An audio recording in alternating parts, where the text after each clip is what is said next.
Good morning, everyone. Thank you for joining our 2020 MPF education program. As you all are aware, this is our first ever virtual education program, but we have worked really hard to line up some great educational topics across numerous areas for you over the next 2 days. So hopefully you've grabbed some coffee, some water, something to drink, and enjoy yourself here for the next bit as we talk about pullet and egg layers. So this morning we would like to start off by having Chad Gregory with United Egg Producers give you a 30,000-foot view of the egg industry. Chad? Thanks, Darren, and thanks to the Midwest Poultry Federation for hosting this virtual event.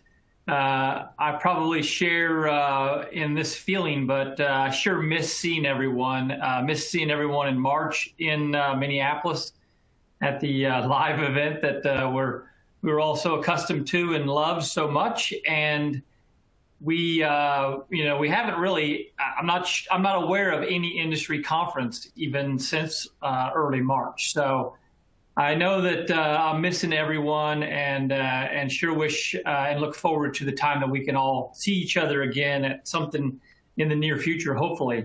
In the meantime, we'll work through these virtual presentations and make the best of it. Those of you that know me well, I hope would consider me an optimistic person. By and large, I'm optimistic about things, about the life, about the future, and so forth. But you'll notice here in my title, the 30,000-foot view of the U.S. egg industry, it's not looking good. That's kind of how I think a lot of us feel in the egg industry about the future. And those of you that have seen the movie Castaway probably remember this view or scene at the very end of the movie when someone asks Tom Hanks, "Where are you headed?" And he says, "Well, I was just about to figure that out." And I feel like that's the state of the industry right now, is where are we headed?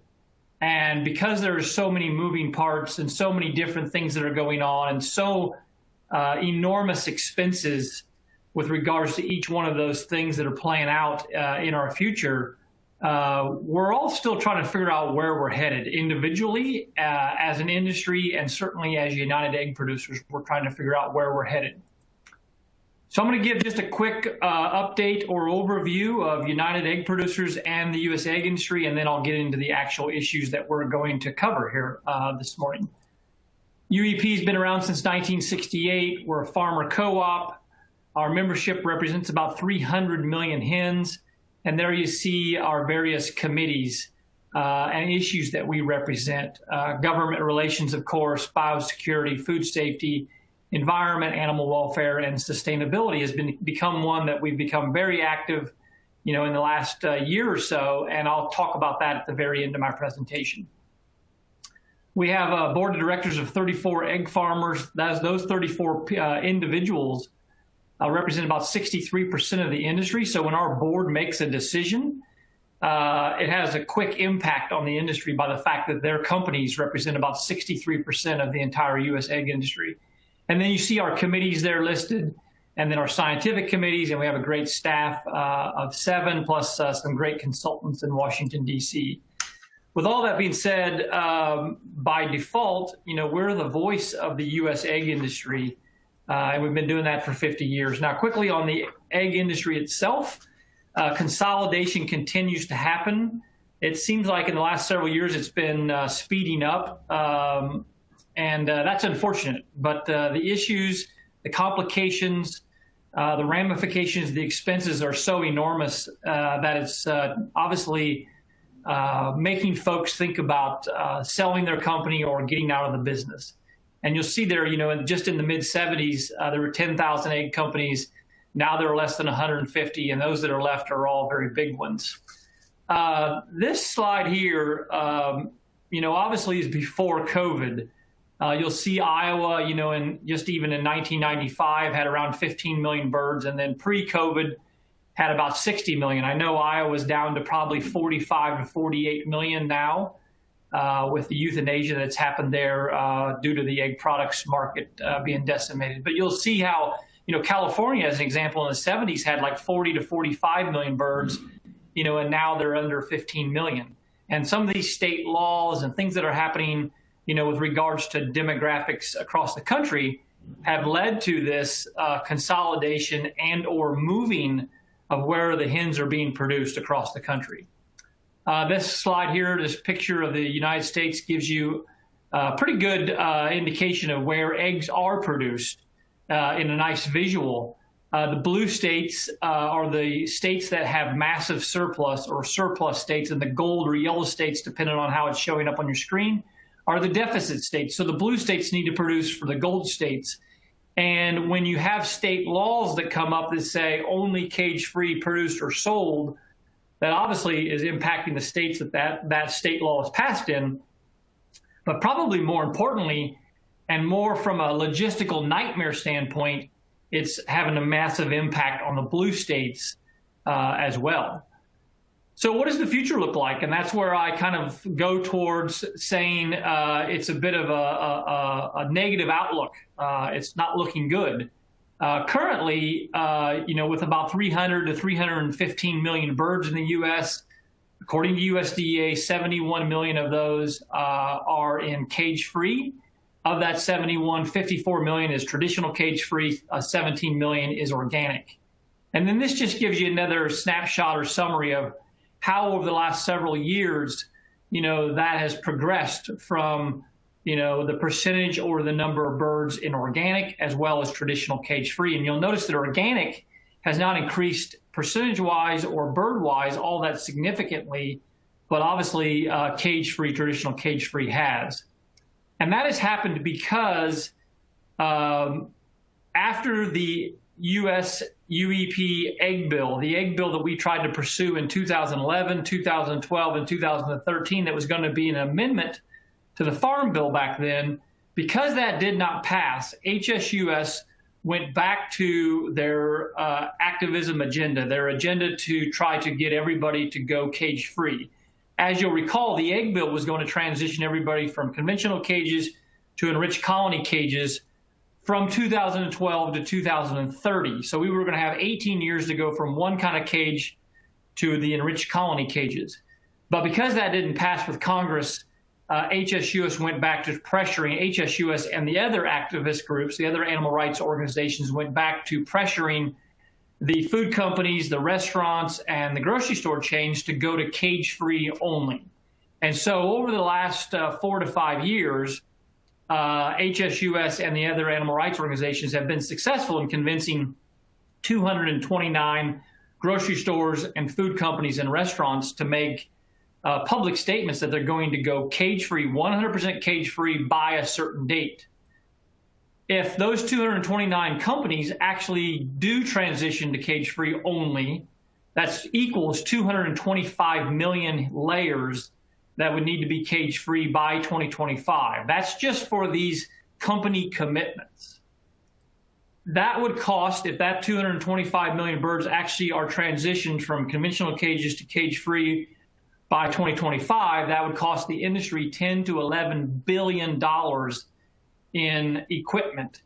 And that may even be more than that if you factor in now that we think most of the pullets will need to go into cage-free housing as well. So minimum of $10 billion to transition this industry just to meet the customer request or customer requirements to go cage-free. And now we only have, less than 5 years to even do that.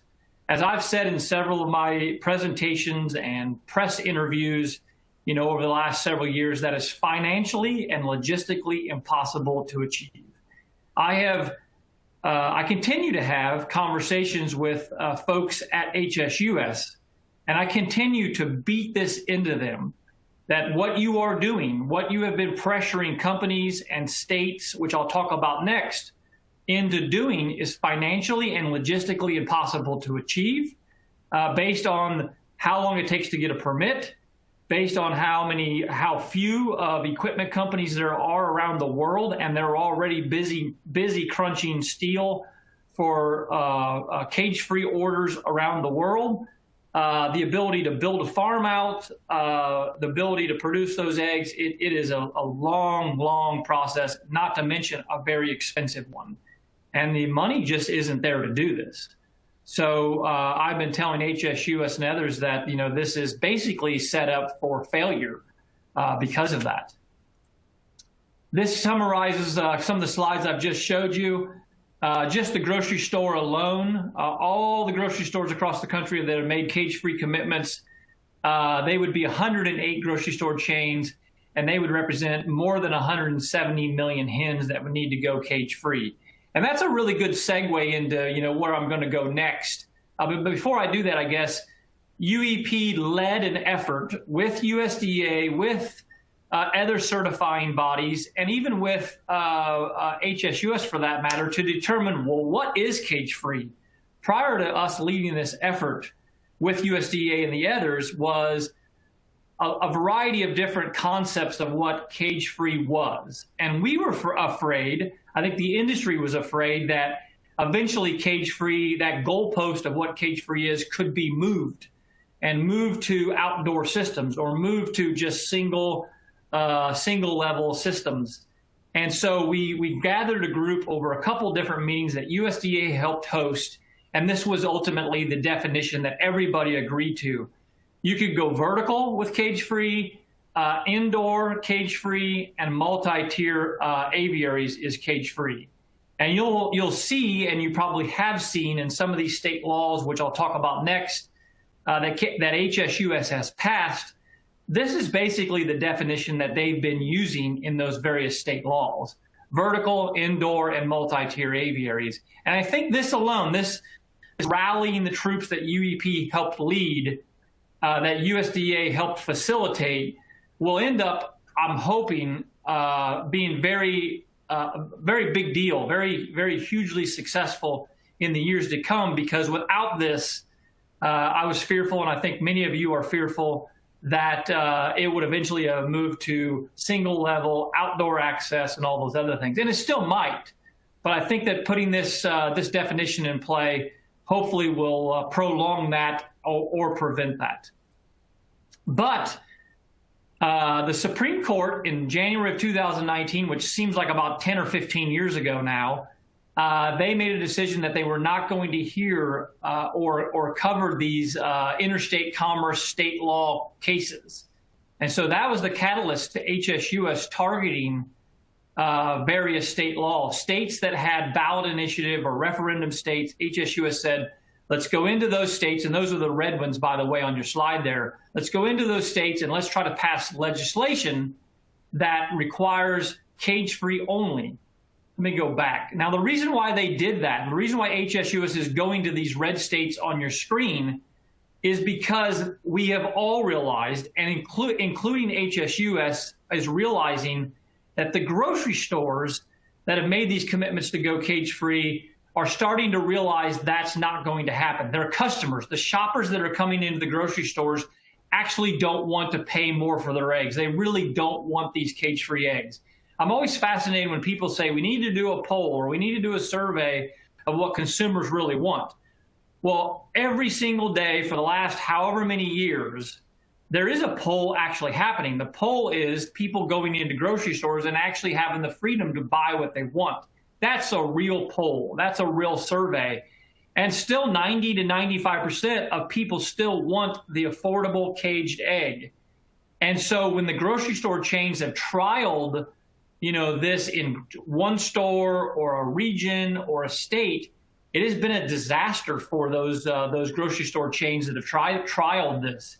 And so HSUS is realizing that a lot of those grocery store chains are actually going to back off of their commitment to go cage-free and instead not do it at all, or they'll do it responsibly as customers, more and more customers want that, or they'll just want to extend their deadline. And HSUS was fearful that all the efforts they put into getting everybody to go cage-free would just crumble. And so HSUS decided we better go at this a different way. We better go after this a different approach. And so they decided to go after these red states that you just saw. Those red states have a ballot initiative referendum where the voters, the consumers, go into the ballot and they vote for president or they vote for governor. And they also vote for referendums like this one, which is cage-free by such and such date. And you'll see here on this slide, these are the states that HSUS has already been successful in passing some sort of law. California, Washington, Oregon, Massachusetts, Michigan, Colorado, and Arizona, by and large, some sort of square inches or cage-free. You'll see there in Ohio, it was just simply no new permits will be issued for conventional cages. And then this is where HSUS is currently working. Arizona, Maine, and Hawaii. Just recently I spoke to them on the phone, someone at HSUS on the phone, and they are talking and thinking about going to more Western states. And so besides the ones that you see on the screen here, they're also exploring their possibility of doing legislation in other Western states as well. Basically what they're doing is they're going in and they're talking to the egg producers in those states and saying, you work with us legislatively to pass a state law that says cage-free only, produced in and sold in that state by 2024 or 2025. And if you don't work with us legislatively to pass that state law that all eggs produced and sold in must be cage-free by such and such date, then we, HSUS, will do a ballot initiative in your state, and you'll still get cage-free, but you're going to get 2022 as a date. And so reluctantly, producers in those states that you just saw and states that you're looking at right now, reluctantly, producers have worked with HSUS to help pass those legislations. And that's where we're at. So if you add up the population, because we all know basically, as we've learned through the decades, that you basically need one hen producing eggs for the number of people that are in this country or in that state. And if you add up the population in the states that I just showed you, you're looking at 84 million people.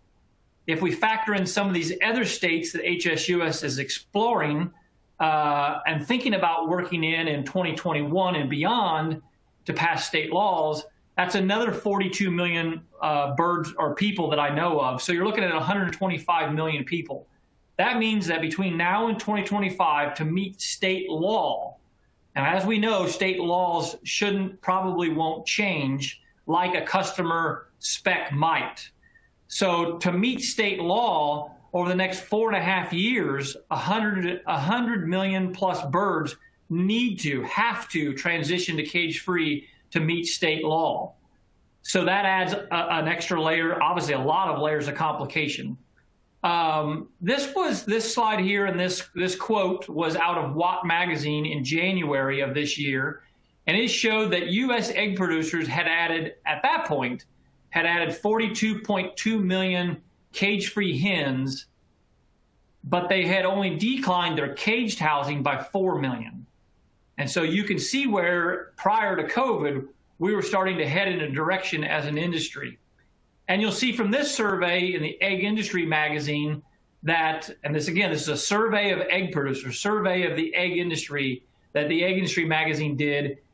That survey results showed that by 2025, egg producers thought that 55% of all the production would still be in cages, while 44% would be in cage-free. But by 2030, 35% of all the hens would be in cages and 58% would be in cage-free. So you're seeing this kind of two different worlds. You got HSUS pushing all these state laws that for legality reasons we have to meet, and you got all these customer requests and customer requirements to go cage-free by 2025 as well. If you add all that up, you're looking at 75 to 80% of the industry would need to be cage-free by 2025.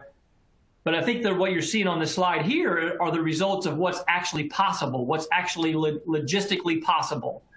And I think this is probably realistic in what will actually play out. And that does not match up with the state law or these customer requirements, which causes, some real concern. But wait, I say, and the reason why I say but wait is because as we're being forced through state law to transition to cage-free, and as we're being asked or required by our customer to transition to cage-free, we have perfectly good, perfectly useful caged equipment that we still have a loan on, by the way. We still owe money on to our financial institutions on.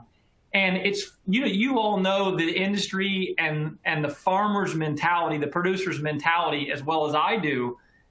If you have 5-year-old, 3-year-old, 7-year-old caged equipment that's just beautiful, it's working perfectly, it's super clean, the hens in those houses are producing eggs, at a very high rate, it's very, very challenging and difficult to just say, that's no longer good. I'm going to tear that building down. I'm going to tear that farm down. I'm going to get rid of that caged equipment and then build a new house, new equipment, new farm with cage-free. That is very difficult to do. That's a very difficult decision to do. And by and large, most of our farmers, most of our producers, most of our industry will not do that. They'll continue to produce eggs in those perfectly good caged equipment. At the same time, they're building cage-free equipment to meet these state laws and these customer requirements.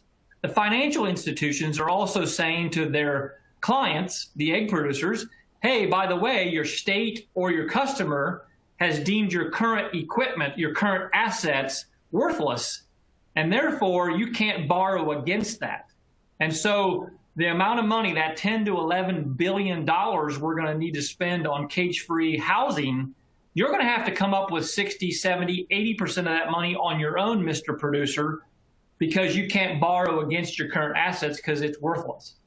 So a lot of farmers are faced with, do I sell the farm or do I close the doors? The reason why that's such a conundrum of what to do is because if you have a caged farm, that is, the equipment is 10, 15, 20 years old, that by the possibility of a prospective owner or prospective buyer to buy your farm is not worth a lot to them. They are probably better off going out and could be, this is a scenario that's playing out as we speak. It could be that it's better off for them to build their own farm, go out and build a new farm, or go and try to buy a newer farm, or vice versa. There's all these dynamics that are playing out that how can you sell your farm if in 4, 5, 6 years your farm is not worth much or not worth anything because it's caged facilities? So it's causing a real problem with, and sadly, it's created a situation where people that have been in the industry or been in the egg business for decades have no way to transition out, no way to retire, and that's a real sad situation for our industry. And then, as you're building these new cage-free houses and cage-free farms, you're starting to produce cage-free eggs, but nobody wants those. The state doesn't want them. The state doesn't need them. And certainly the customer doesn't want them and doesn't need them until that magic date of that state law or the magic date of that customer requirement. So, what happens with those cage-free eggs that are being produced that actually nobody even wants or wants to pay you for them? Do they end up in a caged carton? Those are some of the challenges. So like I said, show here, it just simply leaves the egg producer scratching their head with, what do I do? Where do I go? Where do I invest? And that's unfortunately creates some real challenges. So, UEP's role and goal in life in this industry is to not pick winners and losers, but to provide all the tools of the toolbox and then allow each individual member of ours and each individual egg producer across this country to decide which tool they want to use and when they want to use it. And then ultimately, whatever tool they choose and whatever tool they use will determine whether they're a winner or a loser. But it's UEP's job is to provide all the tools possible. And one of the tools that our board of directors thought that we needed to do about a year ago was have our cage-free guidelines within the UEP certified program, have our cage-free guidelines have its own identity and have its own website. And so we created its own logo. You'll see the logo there. And we obviously have a website that's dedicated to just our cage-free production as well, our cage-free certified program. And those are the logos as you see in color as well as black and white. And then some additional concerns kind of wrapping up here for our future. Not that what I just shared with you wasn't enough. We also have some additional concerns and challenges ahead as well. Plant safety, farm safety, with recent recalls, our industry has done a phenomenal job over the last, 10 to 15 years in minimizing and or, dare I say, reducing or eliminating Salmonella enteritidis. And we've done a phenomenal job of that. You all as an industry, as scientists, as producers, as allied companies have done a phenomenal job of reducing Salmonella enteritidis. However, as we've always known and always said, there's going to be other salmonellas that then pop up. And we've been seeing that the last couple of years. Because of recalls, we have been faced with the challenge of trying to address our future with regards to plant safety, farm safety, food safety. And so we have, I'm thrilled to say that Oscar Garrison, our Senior VP of Food Safety here at UEP, has led the effort behind our board's direction in repopulating, completely redoing our food safety advisory council. It was a scientific council before that focused on SE, and now we have repopulated that food safety advisory council with a lot more people, and not just scientifically either, but to meet our challenges going forward with regards to other salmonellas and other farm and plant safety concerns. And so that because of COVID, unfortunately, that council, that newly populated council, has not been able to meet. But sometime in September, that council is going to meet virtually or maybe even face-to-face, in October possibly. So we're super excited about that new council getting together and recommending not only science that needs to be done, research that needs to be done, but also recommend practices that our industry, our farmers can take to minimize our risk with regards to other salmonella types in our plants and on our farms. And then on sustainability, I'll just say that this has become a top issue for UEP and active in this process. We are founding members of the U.S. Roundtable for Sustainable Poultry and Egg. I'm personally part of the Framework Committee. It's a great group of folks on this Framework Committee. Through the last year to year and a half, our Framework Committee has identified people, planet, and poultry as our industry's indicators. And then under those indicators, you'll see the 10, those are our pillars. Under those 3 pillars, people, planet, and poultry, you'll see our 10 indicators under each one of those. And then we're also right now in the process of coming up with metrics to identify how to measure each one of those indicators, under each one of those pillars. And this is just a draft of those right there. So in wrapping up, where are we headed? Why do I feel like that the next 5 years aren't all that optimistic or excellent? It's because I feel like that we're right here. We are on this road, this dirt road, and we're facing the storm right in front of us, and we have basically 3 options. We can turn our car around and drive the other direction as fast as possible. We can sit here on this country road and wait for the storm to come and engulf us and hope we come out the other side. Or we can push down on the pedal of the car and floor our car right through the storm and hope we come out the other side as well. And I feel like that's kind of where our owners, our industry owners, are at right now, is which option do I have? Which option do I do for our family business? And I appreciate this time again to the Midwest Poultry Federation, and I'm happy to answer any questions now and or at the end. Thank you. Thank you, Chad. I forgot to mention at the onset that if you have any questions, that there is a question box there. Feel free to enter them in. And at the conclusion of each speaker, we'll take 1 or 2 questions. And then at the end, we'll circle back and pick up any other questions as a group that may come up. So, Chad, we had 2 questions come in. The first one is, will the cost to go cage-free be passed on to the individual consumer? And will the consumer want to pay the increased cost? So based on various studies that have been done, one was done by FMI, Food Marketing Institute, which is the UEP of all the grocery store chains across the country. They did a study that Dr. Jason Lusk from Purdue was the economist that studied it. If we look at that study, if we look what has already transpired in California, and other things, trials that customers have done, the consumer does not want to pay for that. And they basically revolt and choose an alternative. They choose to go to a different store to buy their eggs.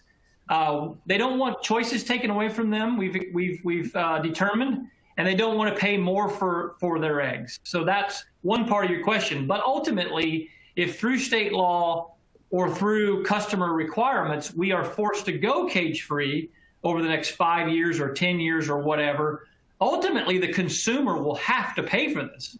The margins are so razor thin to produce a dozen eggs, and that's why we've consolidated so much in the last 30 to 40 years. The margins are so razor thin that if a producer does not pass those costs eventually on to the customer and then on to the consumer, you go out of business.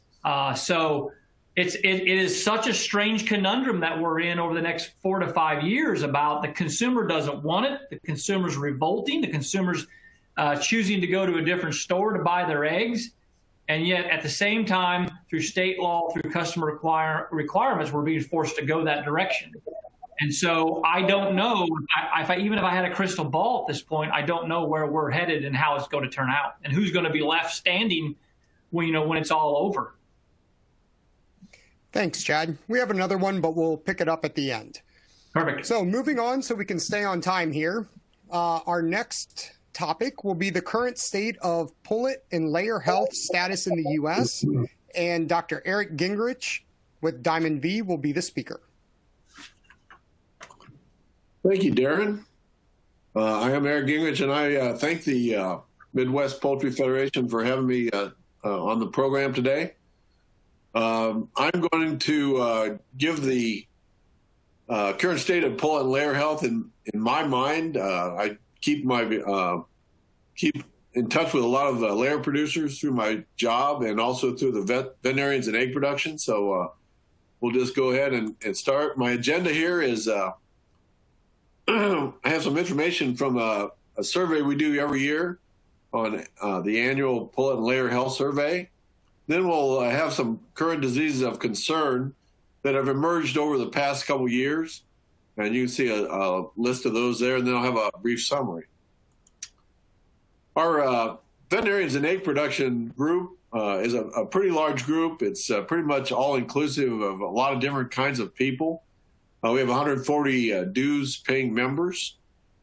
We have 30 additional members that are students, retired, and honorary members.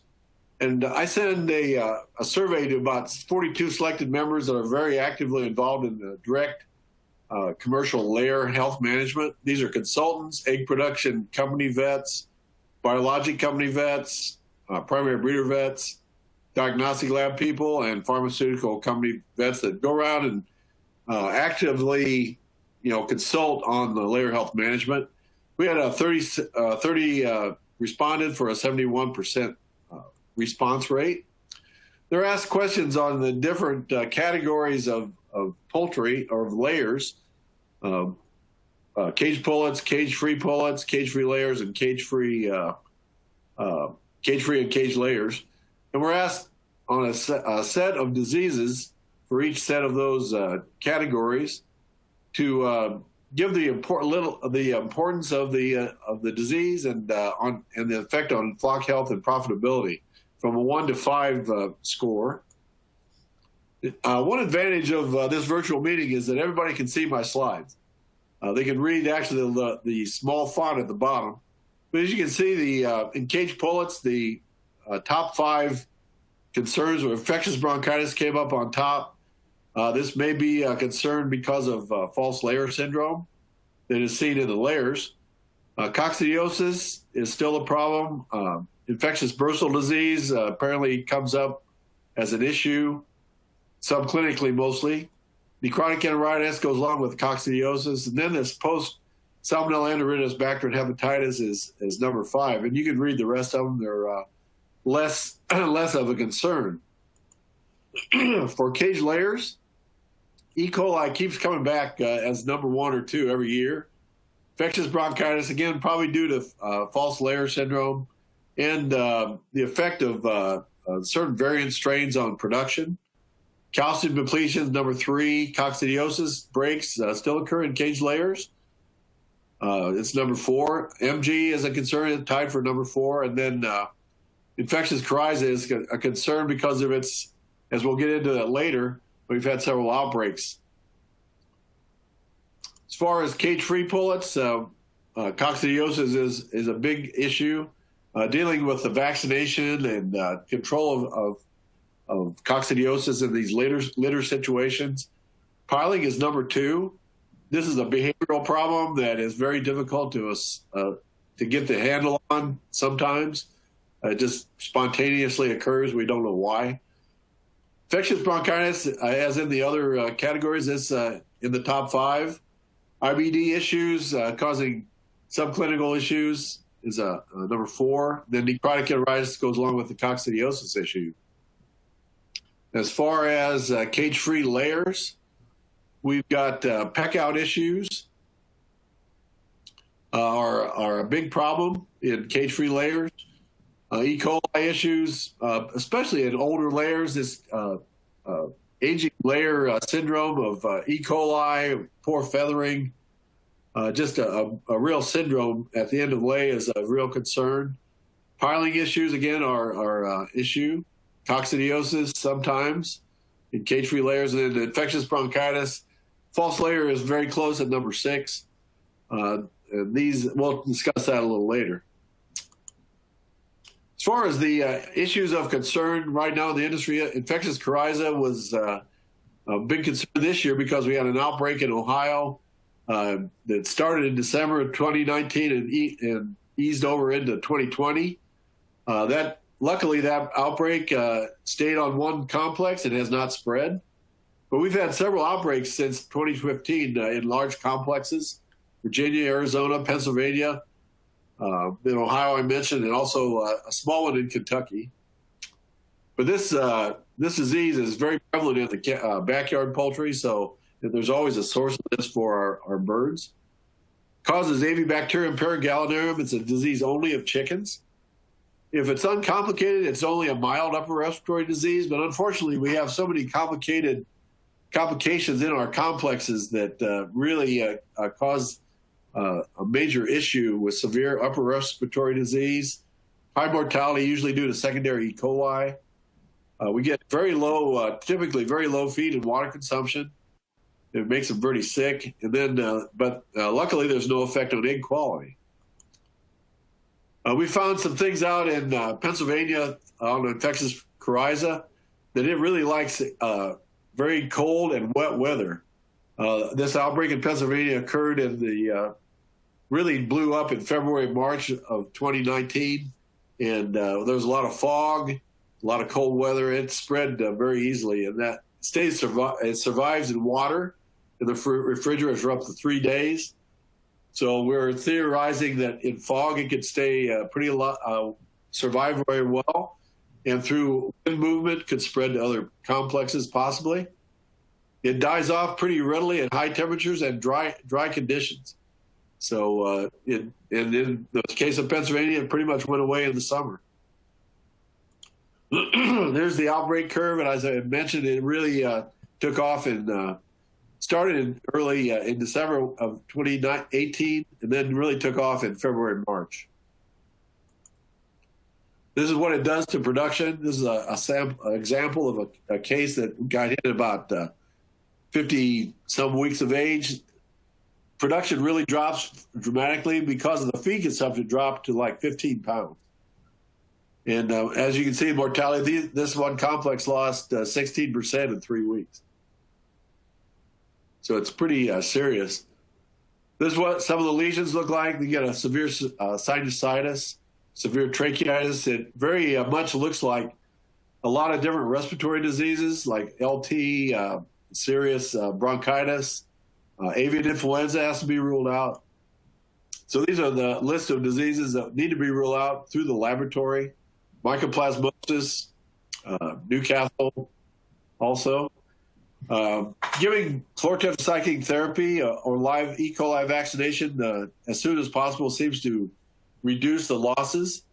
And if you can get a prescription for CTC in the water, it's better to do that because birds are off feed and it doesn't work as well in the feed. So for diagnosis, be sure the lab that you're using is capable of diagnosing this, because this occurred in Pennsylvania as well. They weren't geared up to isolate this.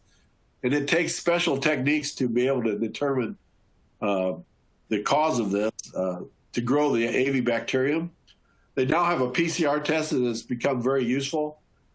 If you have a suspect case, you need to either ship whole birds to the lab, or you can ship whole heads on ice.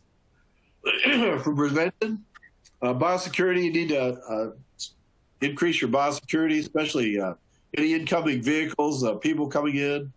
Of course, use the Danish entry. We do, pretty much a lot of us use that now. And it'll minimize the, have at least a one-day minimum of people coming in from outside between other flocks. Vaccination is available, and it's pretty effective. The 2 doses of commercial trivalent bacterin is injected in the pullet house, and these are pretty effective. There are autogenous vaccines also being used, and we give these about at least 4 weeks apart. Next disease I wanted to talk about is false layer syndrome. This is a typical graph of what happens with this disease. You don't see anything in the pullets, but once they come into production, they just see a low peak. They stop their peak, and they don't get any better. Because the left oviduct has become dysfunctional through, and they've proven this, early infectious bronchitis infection as early as 3 to 7 days. With various strains, especially these variant strains that our breeders are not carrying good maternal antibodies, and they get infected, and then especially on multi-age farms that have the variant strain on the farm, and then they come in and peak and only peak maybe 50% or up to 85%. And these have been, like I said, reproduced with this Delmarva 1639 strain at 5 days of age. What the birds will look like, it's very hard to determine actually that the birds have cystic left oviduct damage, because the birds in general don't show any signs until about 40 weeks. And you can start seeing these penguin walking birds that they have a cystic oviduct. These cystic oviducts can be filled with fluid, sometimes up to 3-4 pounds of fluid. These have, as you can see in the list here, that we've seen it in several states and in Canada. Egg quality is normal, luckily. Mortality is usually normal, but it can be a real persistent problem in multi-age growing facilities. What we've done to avoid this is try to make sure our placement crews of chicks are not contaminated with any variant strains. So make sure they're in clean clothes and coveralls and not have visited other layer flocks recently. We clean and disinfect the growing houses thoroughly. Try to control the airflow from neighboring houses on the pullet farm. If they're multi-age, try to direct the airflow away from the newly housed chicks. Then we're doing vaccination a day old or very early after placement, using the MA5 or the Siva Ibron, that it has effect on these variant strains. And this has seemed to have helped tremendously. Our cases of false layer have really declined in the past year. As far as fall cholera, this is an increasingly seen problem, especially in these pastured or outdoor access flocks. We've had a couple cases recently of, we had a cage flock in Midwest, also a cage-free flock that had no outdoor access in the Midwest. These are a lot of times seen in the spring in the outdoor flocks, probably due to migration of animals like raccoons and rabbits and possums and skunks. These are all possible carriers of Pastorella multocida. Even cows, pigs, and sheep, our domestic animals, can carry this. It's a septicemic disease that has E. coli. So we need to make sure that we have a lab diagnosis and not assume that we're dealing with E. coli, and make sure it's not Pastorella. Some of these mortality rates can be very high, up to 5% a week. This is the lesion, typical lesion of fall cholera. It looks just like E. coli peritonitis. So we need to get into these birds into the lab or take some tissues in. Some of the remedies here for fall cholera: make sure that you pick up and remove the dead birds at least twice a day. Some people do it 3 or 4 times a day, because these dead birds have high levels of bacteria, and the other birds will peck on them and cannibalize them and pick up the bacteria. Acidifying and sanitizing the water seems to help as well. Clean and disinfect, if you have fountain waters, clean and disinfect those twice a day because it can survive in water. Using chlorotetracycline in the water for 400 grams per day for 14 days has been used by VFD. We have also had some success with vaccination in the face of the outbreak using the live PM1 vaccines. Because we don't know a serotype, a lot of times we use the live vaccine that covers more of the serotypes. This has probably worked in maybe 70, 75% of the cases. It doesn't work 100% of the time, unfortunately. PLT or citric acid powder or any acidifying powder spread on the floor or the perimeter outside the house may be useful to reduce the survivability of the organism. Some people also fog the environment with disinfectant like Mercon S or chlorine dioxide. Anything we can do to reduce the exposure rate. To improve our biosecurity, especially with rodents and wild animal exposure. There was a gentleman, a producer in Missouri that I found out he trapped 50 raccoons in his pasture this year alone. So that there is very much evidence that these wild animals can expose our birds to pastorella, and we need to try to control them as best we can. Also, people movement can spread it around. Vaccination, like I said, with live vaccine or one live PM1 and one Bactrin is another program, but we usually do this twice for full protection, 8 and 14 weeks, for example. Even with 2 vaccinations in some areas where the disease is endemic, we're still seeing some breaks in the late life. So we're looking at different vaccine options. Maybe we need to use a 3rd vaccination or something. But the immunity from these vaccinations don't last forever. Another syndrome we have been dealing with for since 2009 is focal ulcerative dermatitis syndrome, or FUDS, as I call it. We've seen this mainly in Western Ohio, although we've seen it in a few other spots around the country. It is characterized by an ulcer in the middle of the back that keeps growing and develops a big open wound that becomes infected with E. coli, and we see high mortality from E. coli septicemia. It was originally only seen in brown egg layers, but now we've seen it in cage-free white layers in the past year. This is a picture of the lesion. Through our investigations, we do not see any association with pecking, scratches. The birds are usually calm. There's no insect issues that we have found, no rodent issues, no wounding from equipment. And another observation, mostly these are seen in all slat housing, which means they don't have continual access to litter. They're not dust bathing as much as other cage-free flocks. Is that a factor with skin health? We're not sure. Do we need to put more litter in these all slat houses? Is a real question. This is some of the mortality we've seen. You see this flock broke at 47 weeks of age. Mortality climbed up to 4% a week. Then it gradually dropped off, but it's a very chronic, continual mortality issue. This flock lost about 50% of its cumulative mortality. So it can be quite devastating. Like I said, the cause is unknown. We have done a lot of diagnostic work trying to figure out what's causing this. We did isolate a Staphylococcus hycus, which is the cause of greasy pig disease. We have so far not been able to reproduce it with that bacteria, but that has been associated. Treatment so far, none of these treatments have been successful. That we tried E. coli vaccination, antibiotics therapy, fogging disinfectants. None has really been successful at stopping the problem. As far as prevention, really don't have any specific preventative measures at this point. Should we provide dust boxes for dust bathing? Routine fogging and disinfectant, would that help suppress the bacterial load in the house? More E. coli vaccination. maybe go on a boosting program and lay multiple times.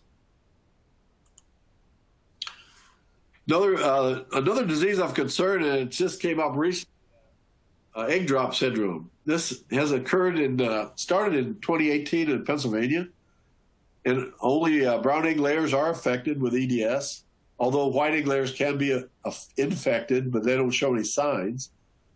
And we had, at that time, one conventional multi-edge complex and one organic site. Then we found another operation in 2018 that's not associated with the original outbreak in caged and cage-free brown egg layers.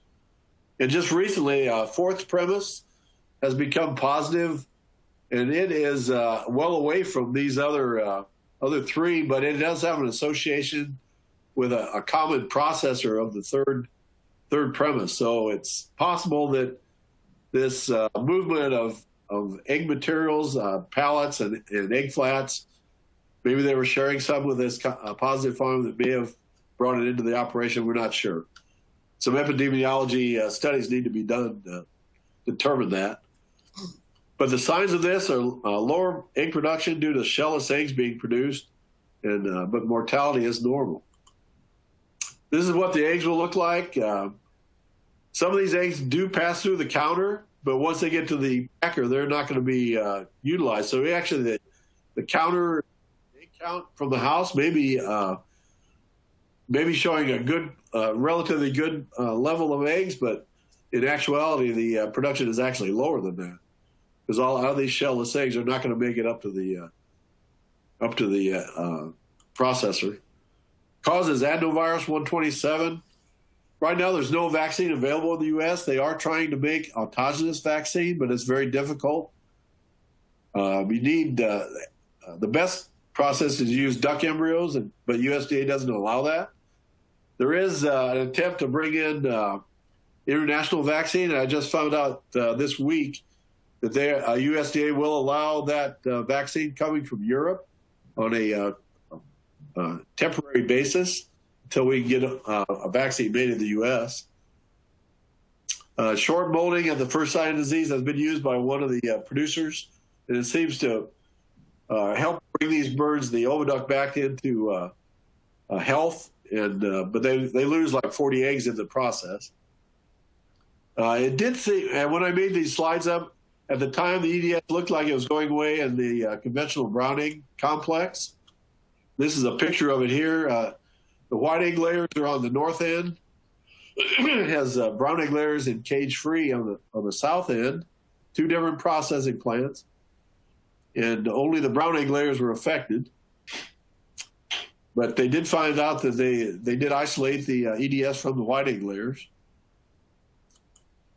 But then it spread from that complex over to this organic complex to the right, and they are processed in the same processor that had EDS, but it's about 0.9 miles to the east. This is a production graph of EDS without any molt.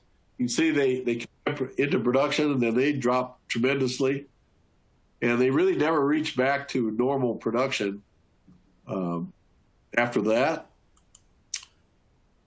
And here's a flock that came up and they molted it. But you can see there's a lot of eggs lost in the middle there, but they did come back up to over 90% production with good quality eggs. This is the complex. These are the two houses that I thought were going to make it through without any EDS, but shortly after I put these slides together, they called me up and said that, yeah, they broke too.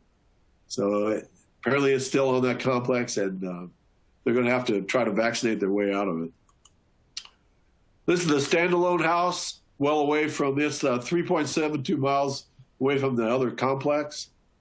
No association that we know of.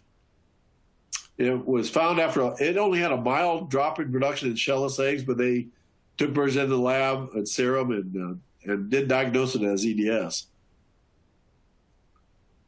Then this farm was C&D'd between the flocks that had EDS initially, and they broke again. So apparently some of our techniques for cleaning and disinfection aren't 100% against this virus. This is the production graph of that all in and all out farm. There's no treatment. It's a viral disease, so prevention is right now is pretty much biosecurity. Although we now do have the international vaccine that can be used, and it'll be given to the pullet house, usually one application.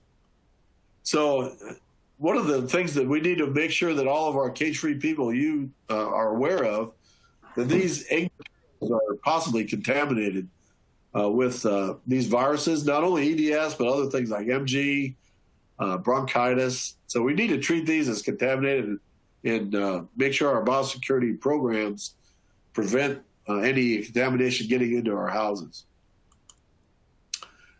Last disease we want to talk about is bed bugs. This is an emerging issue in Pennsylvania and the Midwest. It's also been seen in some cage-free operations in the Northeast. It's really not a clinical problem with the chickens, but it's a major problem in case employees take them to their houses, crew members picking up spent fowl or pullets, or veterinarians that visit these houses. One veterinarian took them over to their house and had to spend $600 to get rid of the couch and some other things to get rid of the bed bugs. They're very difficult and expensive to eliminate from a house once infestation is established. One producer I know of that just lives with them, and he has a cage-free operation that he coats the slats and the walls with a slurry of diatomaceous earth. And it seems to control them until, right at the end of the flock. But that's his method. Here's the life cycle of bed bugs. They go through several larval insect stages. This is what the lesions look like on a person. They are pretty small, but they're very irritating and itchy. Dr. Greg Martin, he's the Lancaster County, Pennsylvania Extension person for poultry. He's made a homemade trap that you could use to assess if you have bed bugs or not. It's a pretty simple thing. Use dry ice to attract them. Apparently they're attracted to CO2. And he just puts glue on this heavy white paper and puts it in overnight, then checks them for bed bugs the next morning. There are a bunch of different bed bug traps out there on the internet if you're interested. Like I said, you need to, if you do have bed bugs, you need to warn people that they are in your house so they don't carry them back to their houses. They take precautions. Like I said, some people paint the walls with diatomaceous earth slurry. Employees put on, where they have these, they put on on-farm clothing upon arrival. Then they put on another set of coveralls and boots when they go into the house at the Danish entry. And then if they have a shower out if possible. To eliminate them from a house in an old-age complex is pretty difficult, because if you take them out of one house or do something in one of the houses, they just travel to the next house. So you can tent the houses and gas them. It's very expensive. Or you can seal the houses and heat them up to get rid of them. But you almost have to do all the houses on a complex. So another part of prevention, no uncovered street clothing or footwear allowed inside the houses. Insecticide or appropriately heat treat moving racks or kill carts used by other producers. And be sure employees are aware of the danger of bringing bed bugs to chickens from home. So in summary, pretty much all the diseases we discussed require continual upgrading of our biosecurity plans and continued investment in training of biosecurity and facilities. Be sure you're aware of the clinical signs of these diseases and promptly diagnose them to reduce your losses.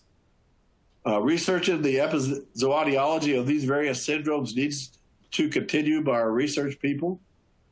And we need better tools for control, like improved vaccines and medications. So with that, I would take any questions, if there are any. Thank you, Eric. Yes, we've had several questions come in, so I'll just ask a few, and then we'll move on here. So Okay. who will have access to the vaccine, and will it just be used in an attempt to contain it in Pennsylvania, or are there plans to make it available to the industry? I assume you're talking about EDS, and I'm not. I just found this out this week, and a lot of the details haven't come out, but I'm pretty sure it'll only be available to those premises that have the disease right now. And do you know what kind of surveillance is being done for EDS? I just got a text from Jim Shirk, and he's saying that they're going to try to do increased surveillance in the areas. And it's pretty easy. If you have EDS on your farm, it's pretty obvious you have. If you have any shellless eggs, any degree of shellless eggs, it's probably EDS. So it's hard to say if we have some clinical out there, but I think they are going to increase their surveillance, at least in Pennsylvania. Great. So one other question for you, and then we'll save the others for later. Can you explain again the cause of false layer syndrome? Sure. You know, the oviduct in a young chick is not mature, and there's some stem cells that are being grown at that time in the oviduct. And some of these strains of infectious bronchitis have a predilection to attack oviduct cells. And if they get exposed to a variant strain of bronchitis that there is no maternal antibody present or immunity from day-old vaccination, it will cause those cells to die. And so the oviduct does not develop. And when they come into production, and I guess I failed to mention this, the ovary continues to produce ova, but the oviduct, because it's dysfunctional, cannot accept it. It accepts the yolk from the ovary, but it can't put any white around it because it has the cells to produce that are dead. So then the oviduct just fills up with fluid, and they just don't lay eggs. Thank you, Eric. All right, we will save any other questions for Eric towards the end. Again, if you have questions, feel free to put them in the box, and we'll accumulate questions for the end of this session. I want to take a quick 5 seconds here just to recognize our Diamond and Platinum sponsors that have made this possible to have the education program, as well as the ability to come back and access this material through August 31st. So moving on, our next speaker is Dr. Larry Sadler with United Egg Producers, and today he will be discussing outcome-based measures for the layer industry. Thank you very much, Darren. And I do want to thank Darren and the Midwest Poultry Group for organizing this and getting this all together and coming up with this innovative way for us to still meet. It's really appreciated, and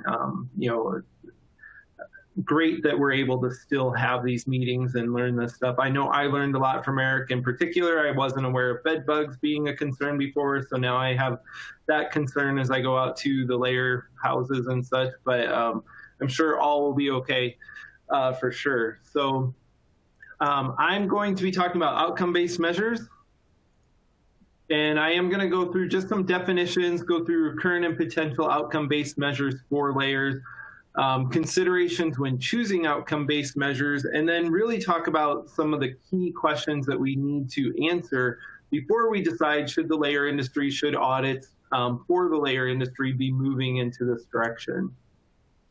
So the first, just going through definitions, the animal-based measures that are measures that are taken directly from the animal. So as an example, this is a picture of a keel bone deformity.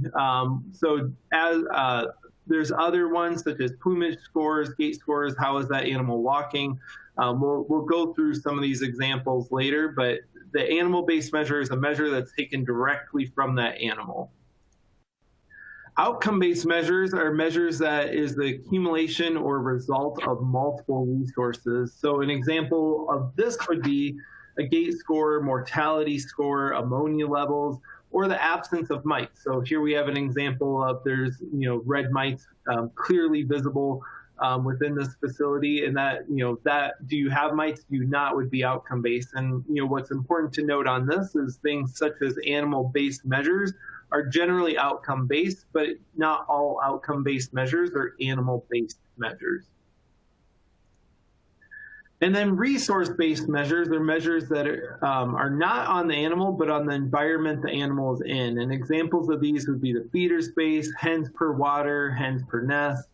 Are the perches capped and cleanable? And so, as an example, a resource-based you could say lay out all the details for a perch that it needs to be capped, it needs to be cleanable in efforts to prevent mites. Or the outcome-based measure of that would be, do you have mites or not? So you can either prescribe, being resource-based, prescribe what you're looking for in an effort to prevent mites, or outcome-based would just be, do they have mites or not? And then I also want to talk about the definition of a continuous improvement model. And so this utilizes outcome-based measures in this model. The goal is to improve hen welfare by knowing where you stand, making changes that lead to improvements, and then animal welfare improvements are achieved by measuring, benchmarking against yourself or against others.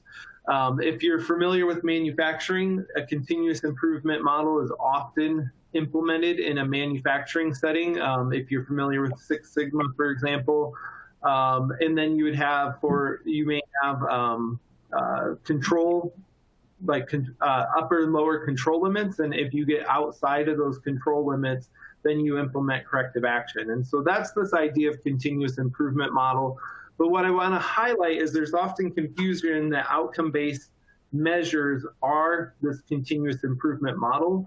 But in reality, the outcome-based measures can exist without the continuous improvement model, and the continuous improvement model can exist. Generally you're using outcome-based measures, but that's not a requirement of outcome-based measures. And I also want to highlight continuous improvement is not part of the OIE guidelines. If you're not familiar with OIE, that's the World Organization for Animal Health. There's been a lot of talk about they're currently developing international standards for the layer industry, what they would call international standards. OIE already has them developed for the dairy industry, the broiler industry, for beef cattle, broiler chickens, and they're working on the layer guidelines right now. And so the OIE guidelines are outcome-based, but they don't implement a continuous improvement model within that. So going into what are some current outcome-based measures used in layer animal welfare audits, I want to take a step back though and talk about what is currently utilized in the layer audits. And in general, layer audits are resource-based. So that's the example that I gave of things of like perch space, that they have to have 6 inches of perch space and cage-free, that the perches need to be cleanable and capped in efforts to prevent mites. In general, they're resource-based. And there's reasons for that. Early animal welfare assessments generally are resource-based to address the 5 freedoms. If you're not familiar with the 5 freedoms, those were developed in the 1960s and include things like freedom from thirst, hunger, malnutrition, freedom from fear. And our most welfare assessments are based off of those 5 freedoms and how to prevent them by providing certain resources. The layer industry was one of the first industries to adopt welfare assessments, and as such, the welfare assessments tend to be resource-based. Also, when standards were established, the majority of layers, and Chad already talked to this, even now the majority of layers are in conventional housing. And resource-based works really well in conventional housing, like really well. Like we have good research saying, if you provide these resources, you have predictable welfare in general for those hens. Obviously, nothing is certain, but you have a pretty predictable welfare if you provide certain resources in conventional housing.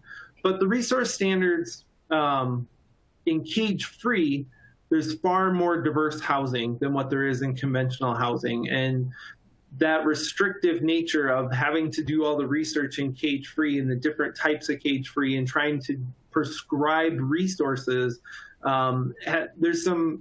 it leads to some questions of, is resource-based the right way to approach welfare assessments within a cage-free environment, in that more diverse environment than what you have in conventional housing?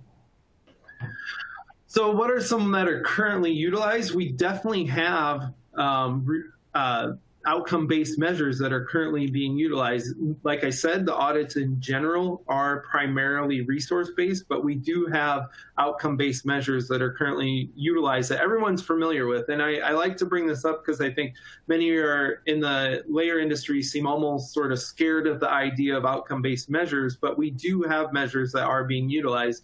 One that people are very familiar with is air quality. So ammonia levels are frequently assessed in a layer assessment. For layer welfare assessment, and you're just going in and saying, is the ammonia, what's that ammonia level? You know, there's not a lot of things dictating how to get to a low ammonia level. It just says, what is your ammonia level? And if it gets too high, you implement corrective action. And that is classic outcome-based measuring. Other ones that are in there, and sorry, just to step back, what I'm utilizing of what's in there are the UEP certified, American Humane, and Certified Humane. Those three audits cover 99% of the layers in the United States for both conventional and cage-free housing. And so utilizing those three welfare assessments, this is the list that's currently in that. So air quality, do the layers have fresh air? Is there fresh feed? What is the water condition? Mortality level is a very, very classic and important outcome-based measure. Quality of beef trim, prompt care for the sick hens, and then litter condition as well. You know, again, these are all things that you as a producer, it's not prescribed saying, here is how to create good litter condition. What it says is, what is your litter condition, and that is what is assessed. There are other welfare assessments, though, besides UEP certified, American Humane, and Certified Humane, and they also have some additional outcome-based measures, and those would include things like body condition, gait score, soiled feathers, enlarged crops, foot pad dermatitis, keel bone injuries, which was the example that I gave on the first slide going into this. Skin lesions, eye abnormalities, plumage score, air quality, comb damage, and as the picture shows, toe damage from pecking by other hens. So we have a list of, really a pretty good list of outcome-based measures that are already utilized at some level within the layer industry in the United States.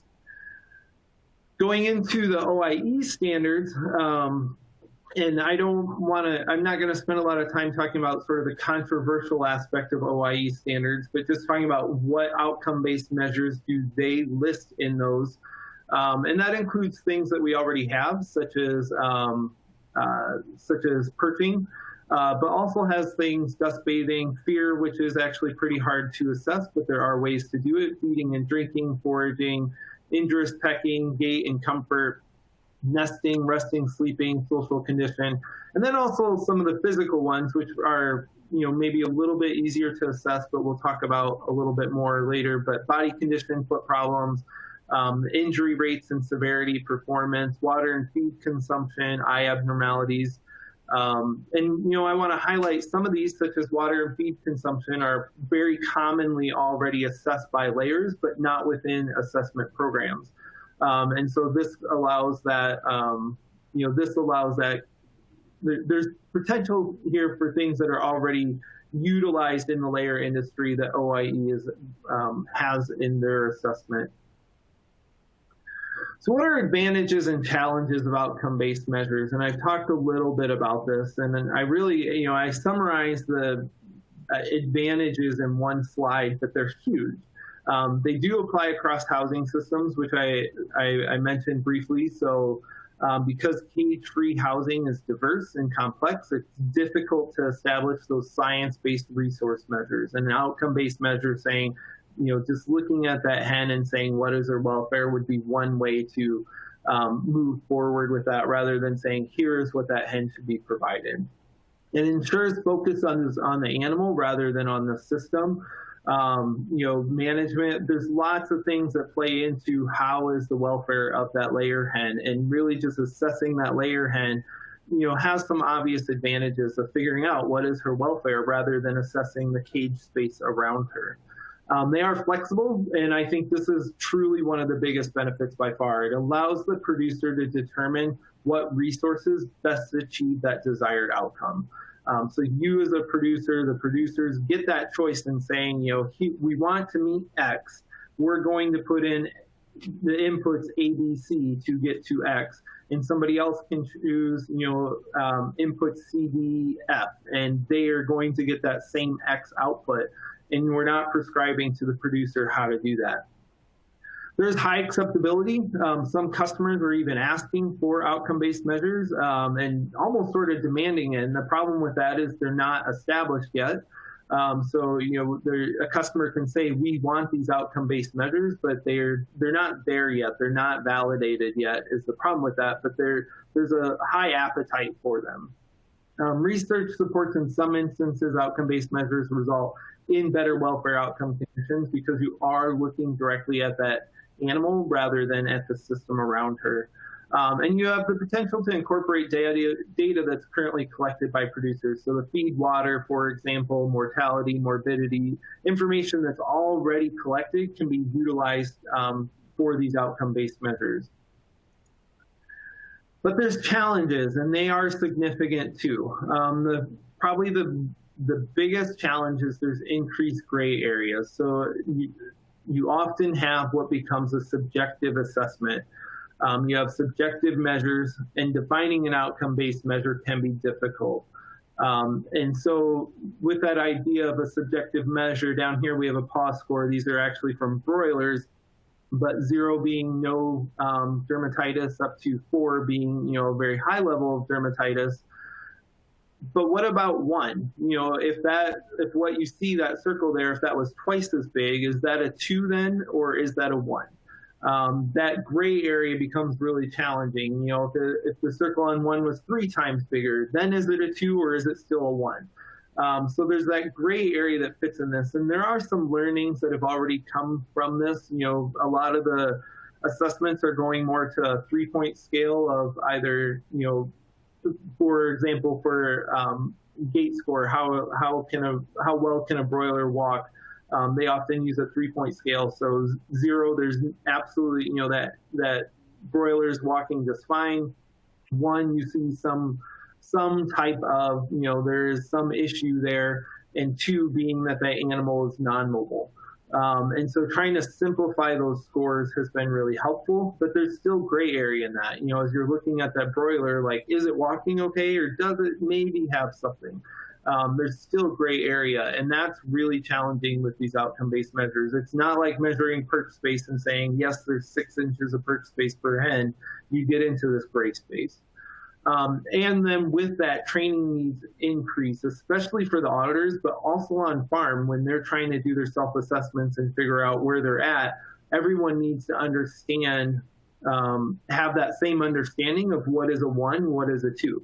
And that can be really challenging to achieve that, especially as you get more people. That kind of works in a lab setting when you're training 3 people, but when you're trying to roll this out industry-wide and you're having to train hundreds or thousands of people, the gray area becomes really relevant and really difficult to address.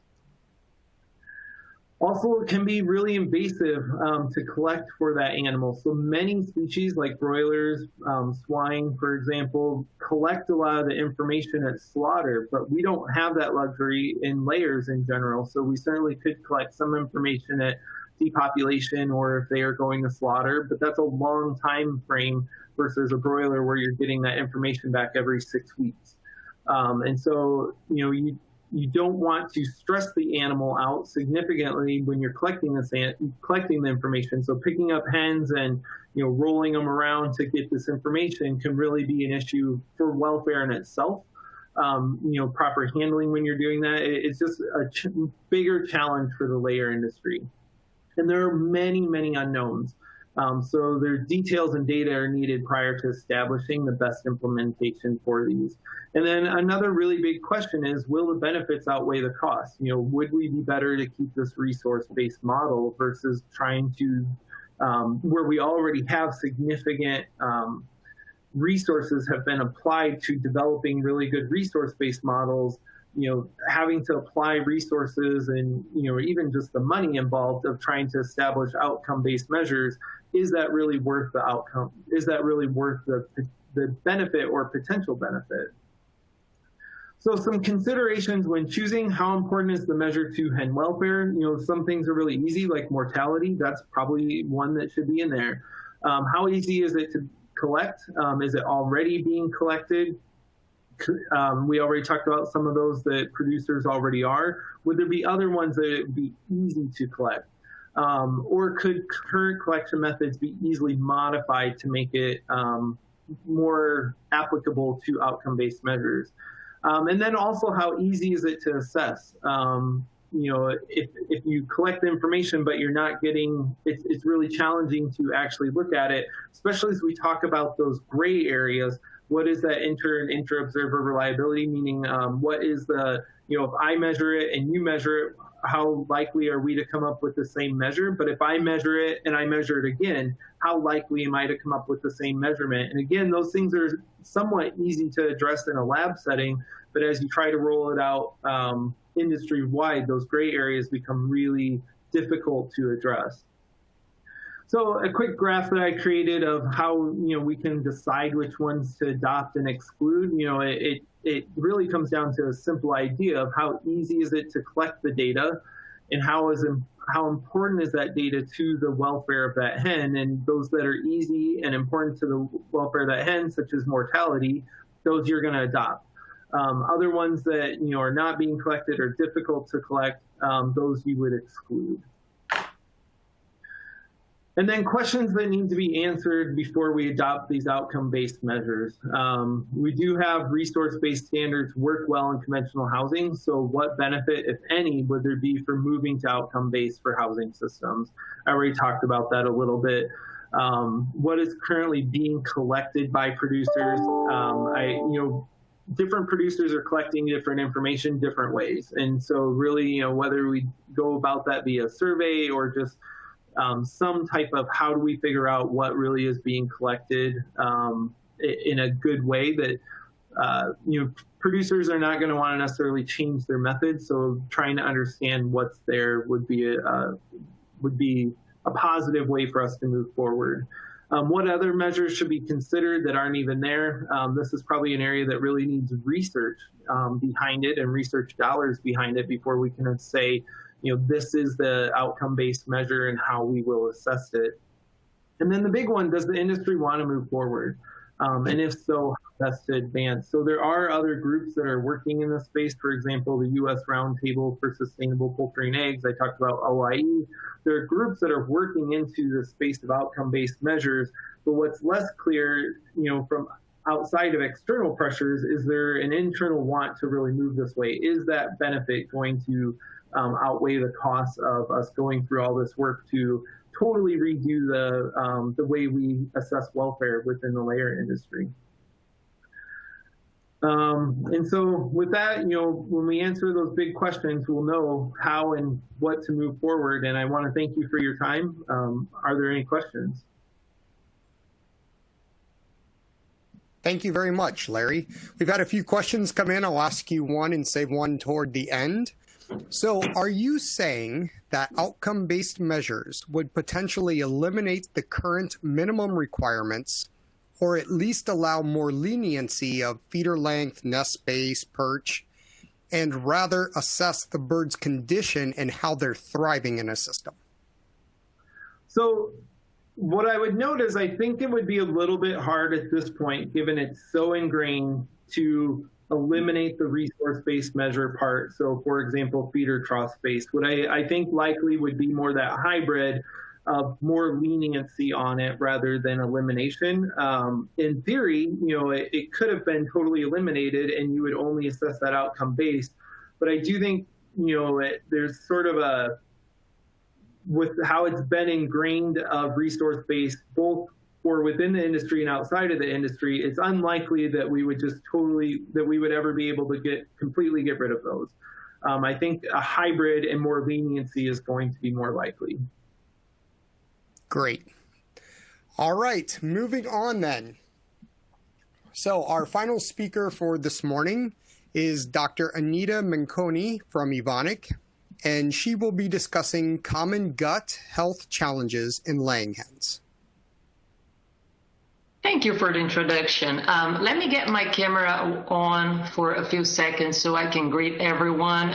Good morning, everyone. I'm very happy to be here today on this first MPF virtual conference. Unfortunately, I'm going to have to keep my camera off because I have some limitations on my connection, okay? So I'm going to turn it off. And just a note to you, I have been kicked out of the software one time, but it took me just a couple of seconds to be back. So if it happens during my presentation, just bear with me and I will be shortly back, okay?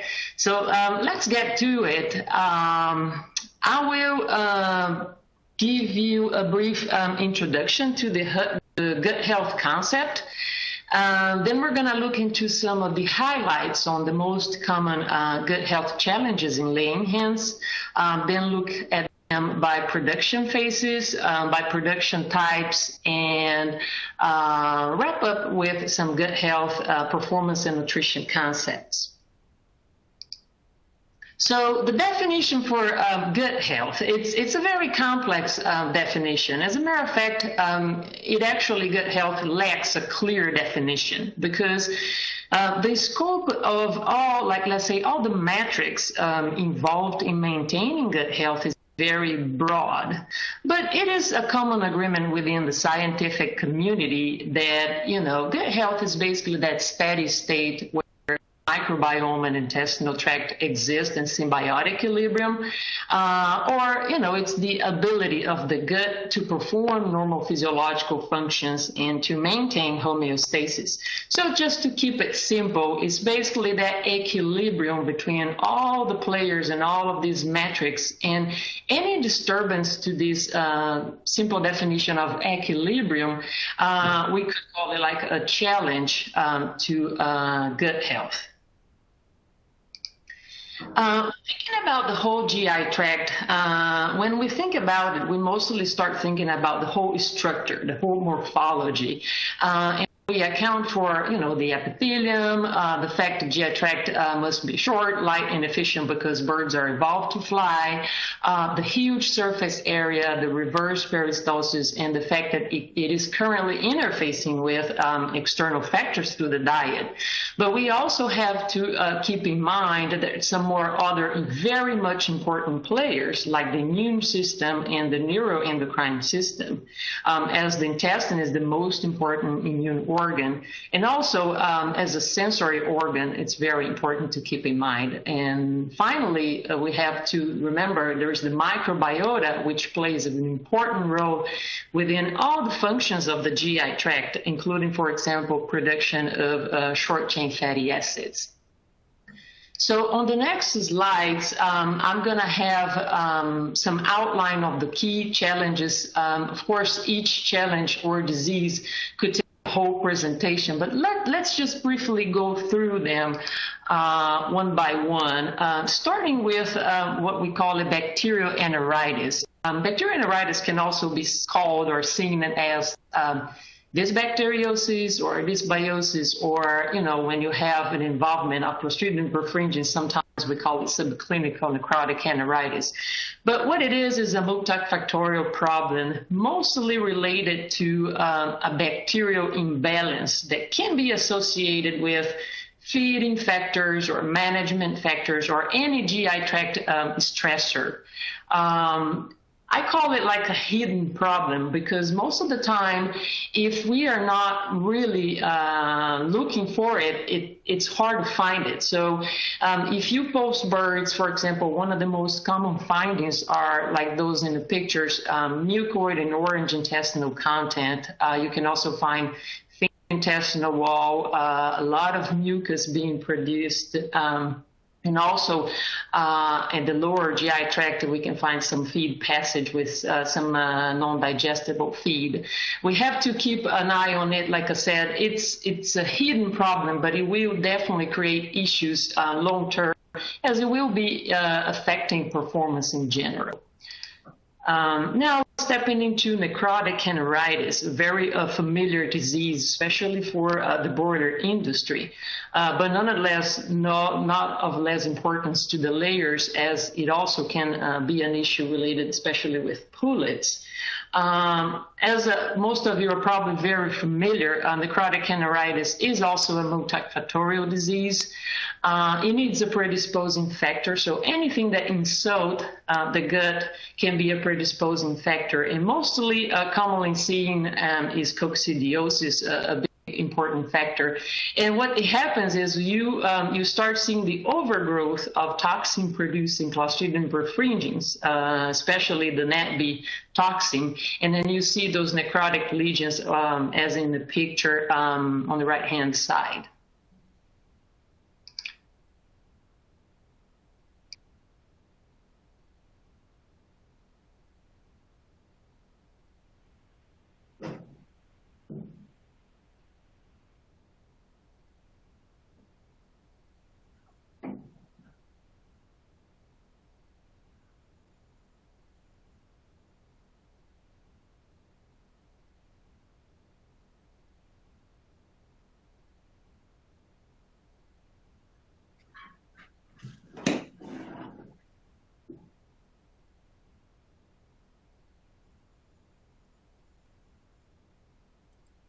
So let's continue here on the presentation. I'm sorry about that.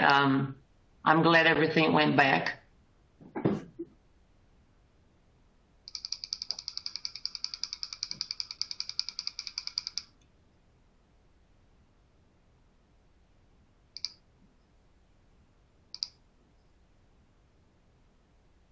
Just need to check if the slides are back on track as well, okay?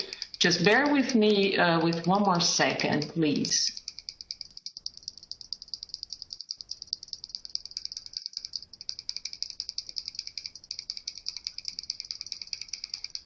So, Dr. Manconi, we can currently see the common intestinal health challenges, focal duodenal necrosis. Okay, perfect. Let me get that slide also to my screen.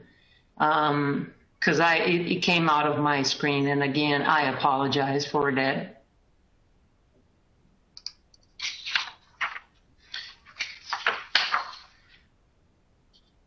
It's taken a little while for me to see and to pass it, so if it continues like this, I'm going to follow, and if someone can help me passing the slides, okay? Yep, go ahead.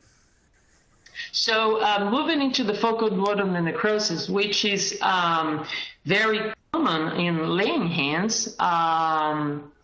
This is, it's the etiology is mostly unknown, and it can affect all strains of layers and be seen at all stages of production, even though it's mostly reported between move and peak.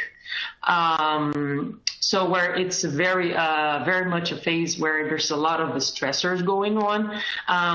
It can be associated to drop in production and egg size. So we can see about 1 to 10% drop in production has been also associated with Clostridium caninum and perfringens. And it's kind of also a hidden problem, because birds might not show clinical signs besides pale calm, because the duodenum is an important site for iron absorption. And also I have seen producers reporting diarrhea, but also very important disease to watch, because as we know that the water is extremely important for the calcium absorption, and that could directly affect bone and eggshell mineralization. Next slide, please. So also talking about salmonella, specifically the non-typhoid and the paratyphoid. As we know, salmonella related to poultry and eggs, they account for a big important slice as a source in the U.S. And unfortunately, many of those human pathogenic serotypes, they're able to colonize the GI tract of poultry. One more click, please. Then now, we can also keep in mind that salmonella it's an increasing problem in cage-free, especially in floor eggs. And it has been reported that salmonella can also influence the overall microbiota composition. There's a paper where they challenge, on their study, they challenge layer chicks with salmonella.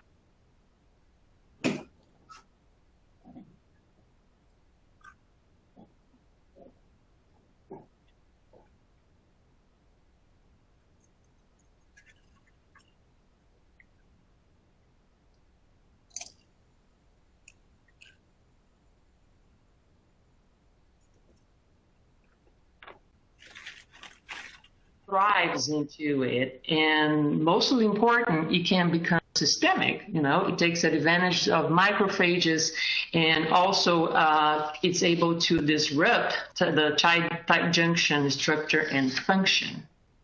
Next slide, please. Now let's step into endoparasites.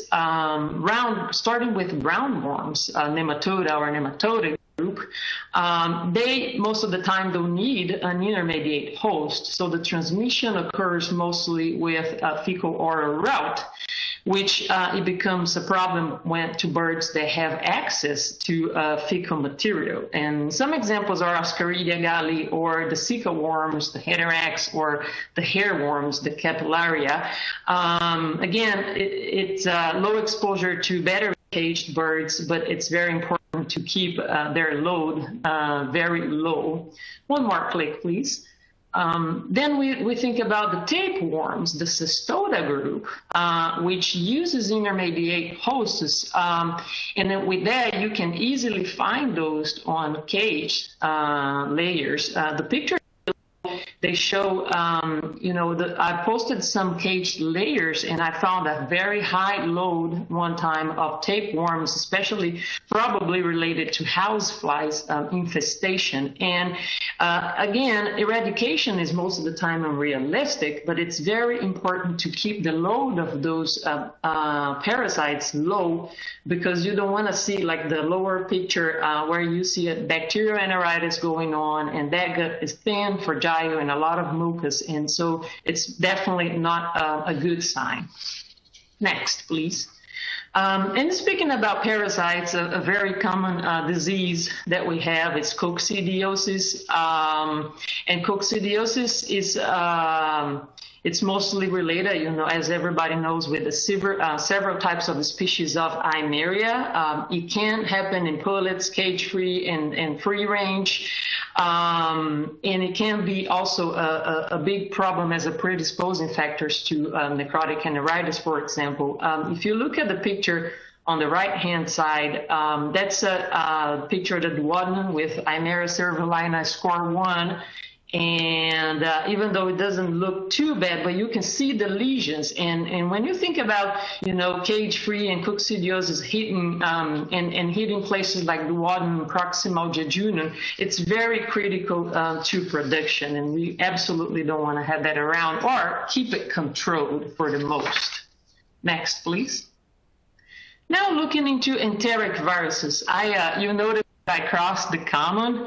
I still debate with myself if I should have crossed it or not, but the reason why I did, if you go back to the basics, like for example, the disease of poultry definitions, you see that most enteric viral infections, they occur in the first 3 weeks of life. And epidemiological studies, they indicate that most of those viruses, they do not persist for long in birds. So it's mostly not very much seen, but we got to get better on actually tracking enteric viruses, because they can certainly be the cause of some of those primary insults to the GI tract. And there's a wide range of viruses that we could find, including rotavirus, reovirus, astrovirus, adenoviruses. And I like this quote on the bottom, which says they will likely be found to be a significant contributor to the overall health of alternatively healthy flocks with leader access. Just again, to keep in mind as a potential issue. Next, please. So now let's take a look at those by production phases. Next slide, please. Thank you for that, Chad, by the way.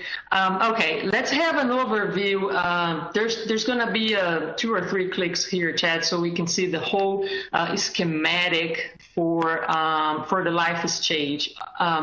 Obviously, this schematic is going to vary depending on the country or region, but just to guide us, I'm going to dive into and zoom into some of those phases so we can take a look at the common challenges. Next slide, please. So let's zoom into pullets. I'm going to start from bottom up.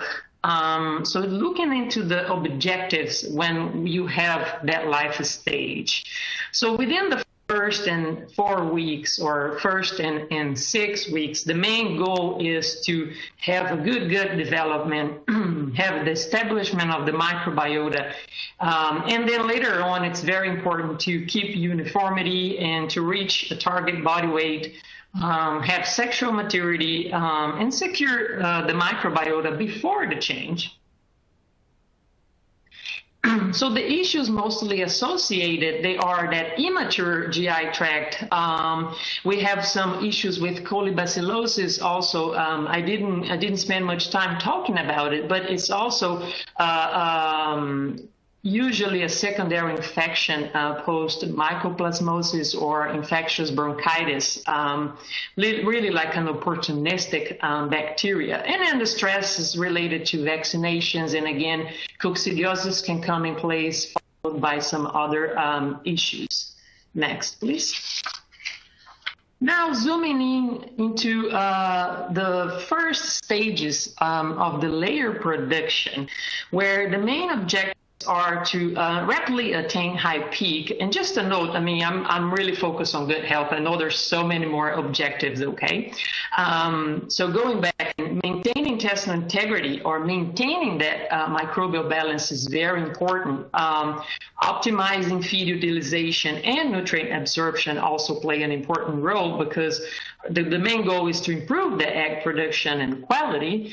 And then as the issues, we see, the stress related to transport and the feed change that really affect the gut health. And the physiological stress, remember I mentioned the gut as being a sensory organ. So the start of lay, that fast increase of lay due to hormonal changes, can really pose a challenge. One click, please.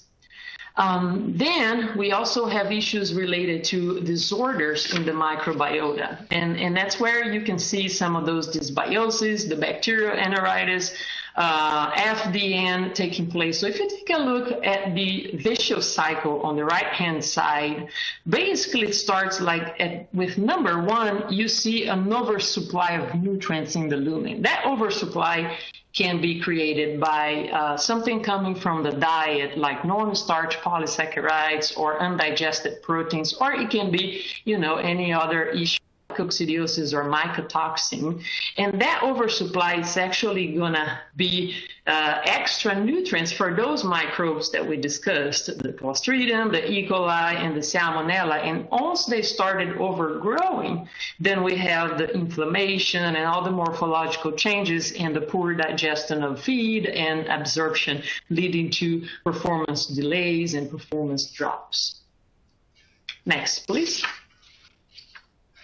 Now we look at the later stages in the life cycle of the layers, where the main goals are to maintain that uniformity, maintain that laying persistency and the egg quality, and make sure, we try to slow down some of that lay decline. And that's where you start seeing issues again with E. coli coming back, a lot of issues related with E. coli translocation or leaky gut.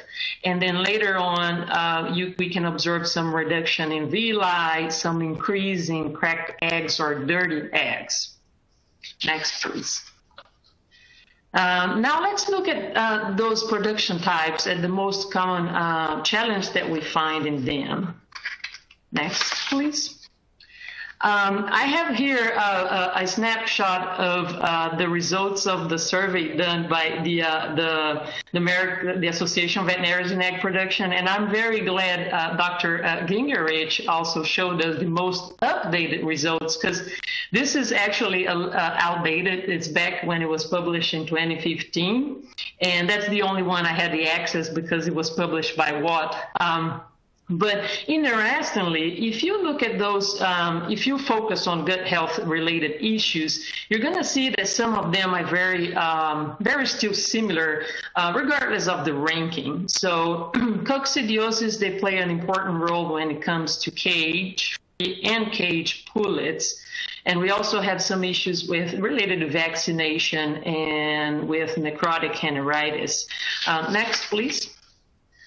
And then when we talk about layers, the laying hens in cage versus cage-free, you see that we have some issues with colibacillosis, calcium depletion, FDN, and then the cage-free leaning more to coccidiosis, colibacillosis, and FDN. Next, please. And it was quite interesting because I was trying to look back at the percent of U.S. hens in cage-free housing. And if we look back at between 2014 and 2015, we have about 6% of those being cage-free. And then now it's around, between 20 and 26%. So I was thinking, what would be the differences if we were to have an up-to-date survey? And again, I am very grateful that Dr. Gingerich presented to us. I was trying to get some notes, and I've noticed that for like cage-free layers, E. coli, coccidiosis, FDN, and roundworm, they were making the top 10. And then for cage, E. coli and that calcium depletion, the coccidiosis and FDN, followed by, necrotic heneritis, were also making the top 10. But not, there's so much challenges coming when it comes to having birds exposed to fecal material or bedding material as they move to cage-free or free-range production. But not everything is bad. So next slide, please.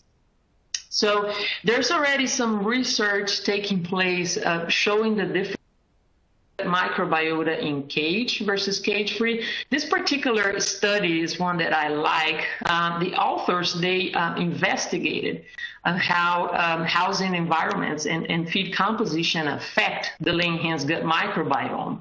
So they basically looked into the cecal microbiome of cage versus cage-free, and then soy versus soy-free diet. I'm not going to get much into the nutrition, but looking at the cage versus cage-free, those birds were sampled at around 55 weeks of age.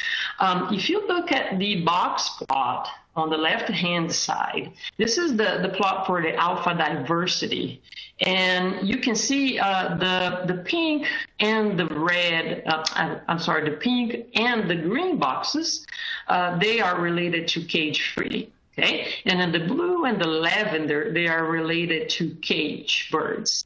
And you can clearly see that the cage-free showed a higher diversity compared to the caged like highest alpha diversity. Now, looking into the plot on the right-hand side, where we have the differential enrichment of taxa based on housing environments. So on the top, the blue is the cage-free, and on the bottom, the red is cage. And you see that the cage-free had a more consistent pattern of that microbial diversity, which tell us that I think my take-home lesson is we got to keep an eye on the challenges to be able to tackle them, but also keep an eye on the advantages, because we can actually use those in our favor.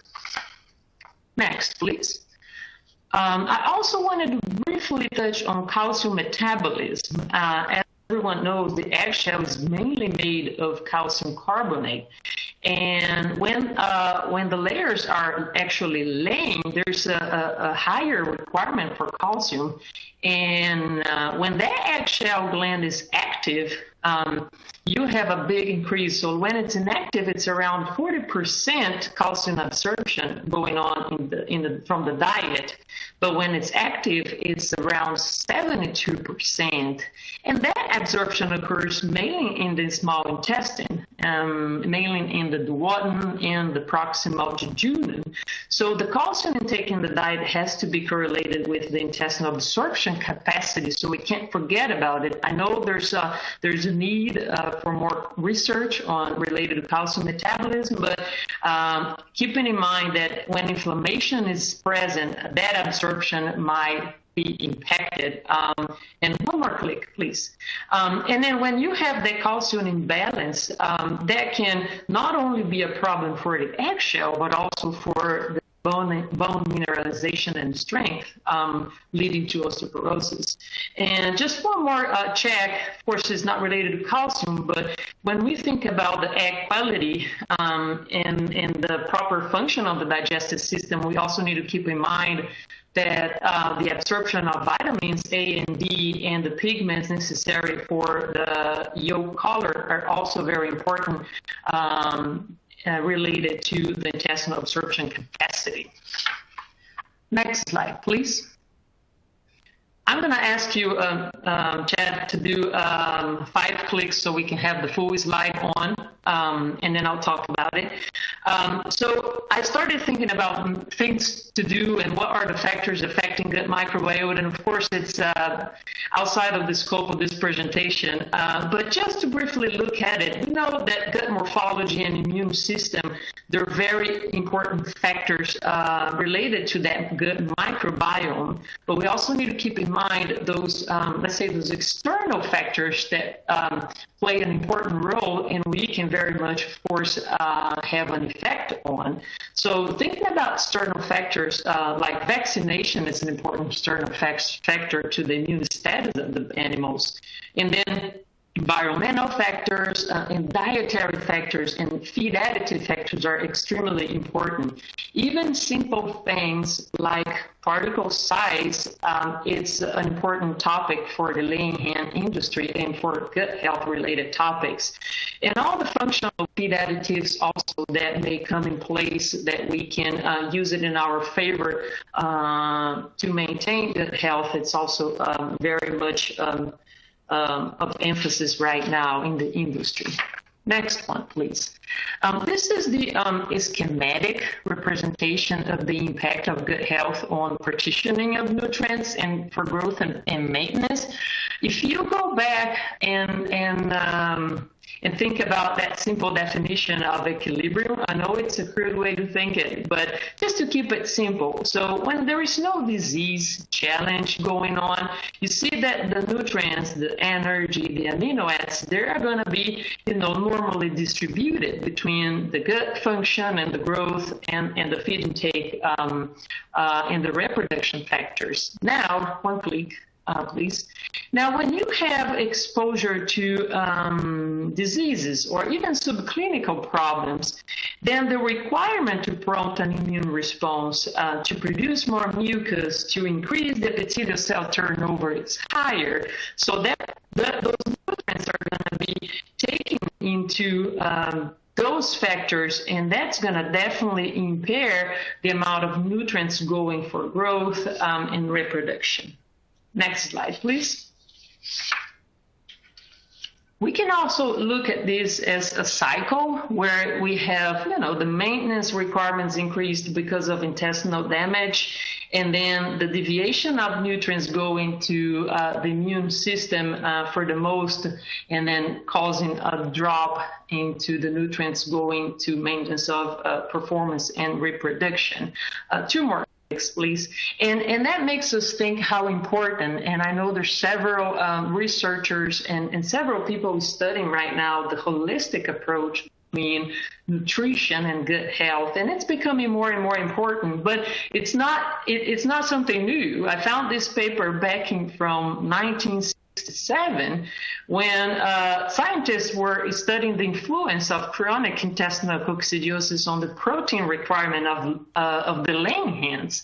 And interestingly, if you dig through the history of the langhans in the U.S., you see that throughout the 60s and the 70s, they reported that the commercial layer industry experimented a variety of cage systems which it is pretty much very similar to what's going on today, right? With all the alternative housing systems, and prompting us to go back and think, well, we've got to really study that relationship between the two of them. And then with that in mind, I think it's very important, the collaboration and work together of nutritionists and veterinarians. Next slide, please. And then with that, I would like to wrap up with a quote that I like very much, which is that the efficiency of feed digestion and absorption is directly proportional to the healthy surface of the intestine. And just as a take-home message, I hope that the outline of those common challenges had helped you, triggering some thoughts into, okay, what do we need to watch and how we could, tackle on those to make sure we have good health checked. One slide, please. And then with that, I would like to thank you for your attention. Again, apologize for the connection issues. And if you have any question, comments, or suggestion, feel free to put it on the chat or write me an email. Thank you very much.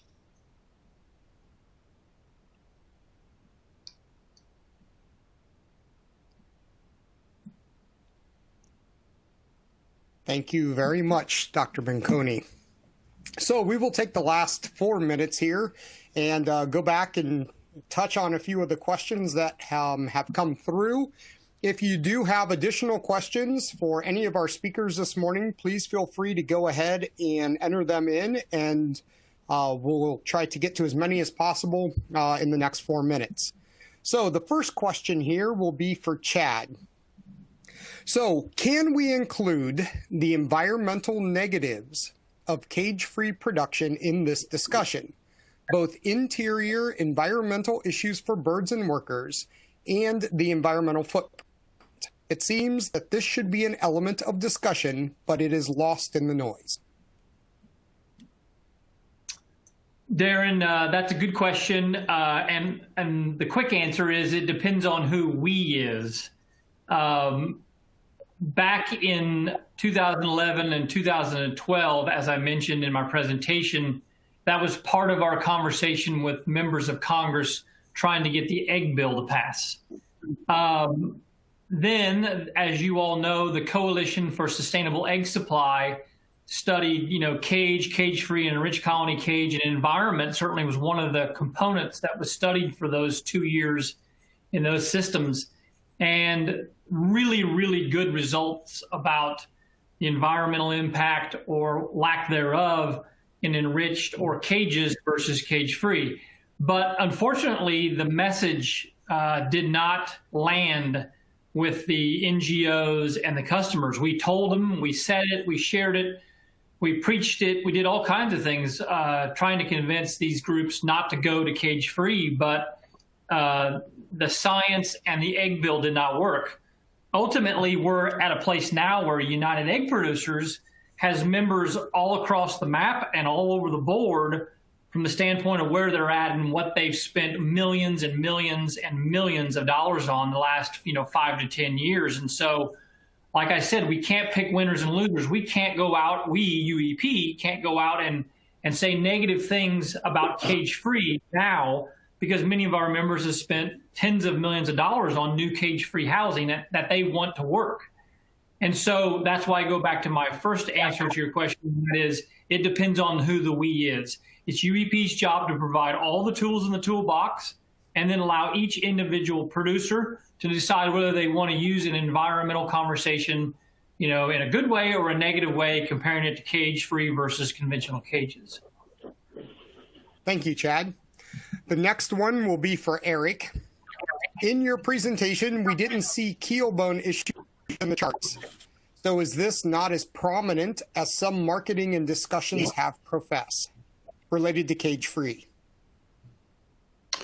Right. You can hear me okay, right? Yep. Okay. Yeah, you have to remember that this survey was not to list all the observations we see. Is mainly to list those diseases that are important to veterinarians.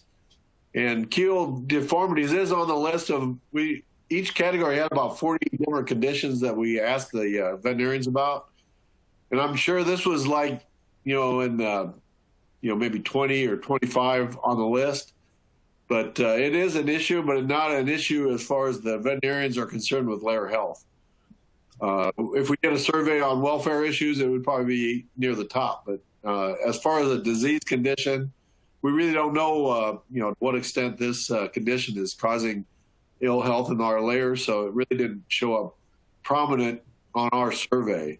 So that's the reason it didn't show up. Gotcha. Thank you, Eric. The next question is for Larry.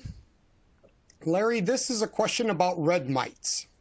What is the best way to fight against them? So obviously a difficult issue that the industry hopefully won't have to face, but may as we move from conventional to cage-free, especially.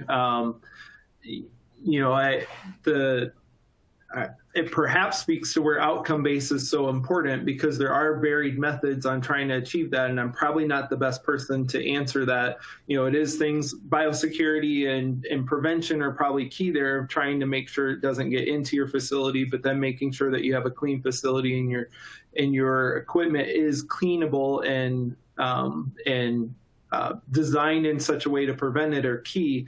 But in all honesty, it's probably a better question for Eric and for producers to answer than myself. I more recognize it as a problem. I'm not especially adept at figuring out how to prevent it or how to address it once it's there. Thank you. All right. I would like to say thank you once again to all of our Diamond and Platinum sponsors for making this possible. Remind you all to make sure that you join us again tomorrow morning for the other Pullet egg layer track. Join as many other talks today, or come back and revisit through the end of the month. And if you have any questions, please let us know. Thank you for attending today.